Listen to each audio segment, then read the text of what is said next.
2 বছর পরে যখন আমরা শহীদ পরিবারের কাছে যাই, শহীদ পরিবারের কথাগুলো শুনি, গাজীদের কাছে যাই এবং তাদের হতাশার গল্পগুলো যখন আমরা শুনি, তখন আমাদের হৃদয়ে রক্তক্ষরণ হয়। এবং বিপ্লবের পরে আজকে 2 বছর হলো, বিপ্লবের উপর ভিত্তি করে আজকে নতুন সরকার আসলো।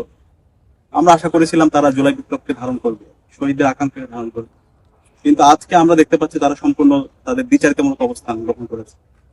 এবং এই বিপ্লবের যাদের মাধ্যমে হয়েছে শহীদরা, এবং শহীদদের যে কবরগুলো আছে, এই যে আজকে এই যে এখানে 114 জনের কবর এখানে দেওয়া হয়েছে, খুনি হাসিনা হত্যা করে আমাদের ভাইদের, এই কবর তত্ত্বাবধান করার জন্য কোনো ধরনের লোক নাই এখানে। এবং এখান থেকে প্রতিনিয়ত বিভিন্ন জিনিস চুরি করে নিয়ে যাওয়া হইতেছে, এটা নিয়ে রাষ্ট্রের কোনো ধরনের ভাবনা নাই। জুলাই বিপ্লবের স্মৃতিগুলো ধারণ করার জন্য জুলাই স্মৃতি জাদুঘর হয়েছে।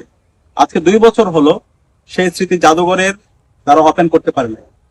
এবং প্রত্যেকটা জায়গায় ফেসিবাদী খুনি হাসিনার যে দোসরগুলো আছে তাদেরকে পুনর্বাসন করা হচ্ছে। ঢাকা বিশ্ববিদ্যালয়ে আইবি এর সাবেক যে ডিরেক্টর ইউসুফ আব্দুল্লাহ, সেই ইউসুফ আব্দুল্লাহকে ওই সময়ে জুলাই বিপ্লব পরবর্তী বিশ্ববিদ্যালয়ের শিক্ষার্থীরা এবং শিক্ষকরা সবাই গণস্বাক্ষর দিয়ে তাদেরকে অপসারণ করেছিল। এখন বিশ্ববিদ্যালয়ে নতুন প্রশাসন আসার পরে, যেটা খুবই লজ্জার বিষয়, তাকে আবার পুনর্বাসন করা হয়েছে।